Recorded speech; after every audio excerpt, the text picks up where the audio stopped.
To Makhanda, do grab a jacket, your beanie and your gloves because it's also freezing here. Do not be fooled by my short sleeves. We tried crossing outside and it is very cold. But you know what, Tabile, it's true. The Arts Festival really gives a platform for both international and local artists to really shine and, show their crafts, show their hard works to the rest of the country and also on the international globe. But with me right now, and I'm very privileged, to be standing with two artists. One is a director for the Xhosa Chronicles. His name is Marcy Hesu. And the second one is Ishan Adams, and he is a Standard Bank Visual Artist of the Year award. Let's chat to Marcy and ask him, how has the National Arts Festival been this year? Thank you for joining us, Marcy. It's always a pleasure to speak to artists such as your caliber. Let's talk about Xhosa Chronicles. What exactly is your production about? To put it in simple terms, it's a meeting of two worlds. It's when the past meets the present, and having to use the past, to creatively use the past to speak the language of the present. So that is a way of us to creatively make a story that speaks to 1819 and the history of 1819 in South Africa, and focusing on the Fifth Frontier War. So basically it's all about that event that happened in 1819. And it's quite interesting that your play focuses on the Frontier War, the Fifth Frontier War. Yes. But now with the light of, Grahamstown becoming Makhanda, how does that fall into the history of the setup? Because I know next year we're celebrating 200 years of that existence of the Frontier War. It's quite interesting times, meaning for Grahamstown, and having to the name changing whole thing. It's an interesting thing. So the Xhosa Chronicles fits in a way that it creatively creating a dialogue that the Grahamstown, should I say the Makhandans, have a dialogue about the history of this town and look at how the event has occurred and how it has carried a legacy for such a long time, because next year it will be 200 years. So the Xhosa Chronicle is basically reflecting on the event and sharing stories, basically focusing on the local people mostly. It's that the local people who are professional performers who decided to take their time and to be part of the Xhosa Chronicles. Okay, and for those that are coming to Makhanda, to the National Arts Festival, where can they check you? Where will you be situated? Yes, I'll be at Victoria Theatre. So today is our opening night, which I'm still excited and scared a bit that I hope the audience will locate us at Victoria Theatre at 6 o'clock in the evening.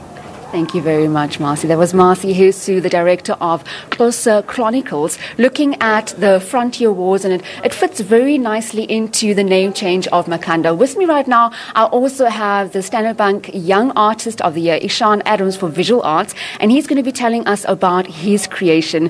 Good morning, and thank you for joining me, Ishan. Just tell us about the visual arts and how important it is in the National Arts Festival, and what can viewers back at home, as well as locals and tourists, expect from your exhibition? Well, the good thing is that the exhibition will be traveling throughout South Africa, so there will be a chance for people to go and see it. I think what people can expect is an immersive environment. I've gone into the Cape Flats, to the poorest communities that I feel represent the environment I come from. And I've collected pieces of vinyl or the floor cover from people's homes. In some cases, they've used it for over decades, so it does bear or holds the evidence of lived experiences and the stories that they hold. So I really hope that people come to the exhibition reflecting on the lives that these vinyl pieces represent. Like I said, what I love about the installation is this the scent, the odor that comes from the vinyl, which I think everybody can recognize, and there's a bit of nostalgia there.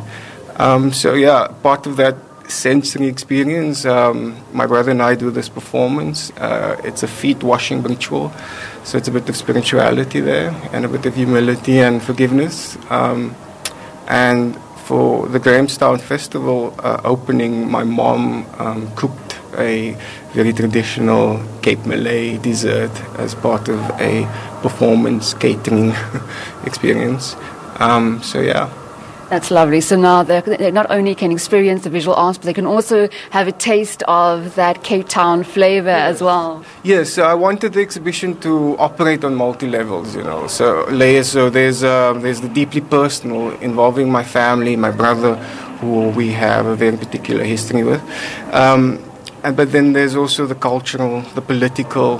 I think a conversation that needs to happen in Cape Town is between the working class people, black people and colored people. And so in this installation, you won't be able to tell which comes from which was important for me. And Ikshan, very quickly, where can visitors and tourists catch your show and your exhibition? Yeah, it's at the Settlers Monument in the gallery in the round, downstairs.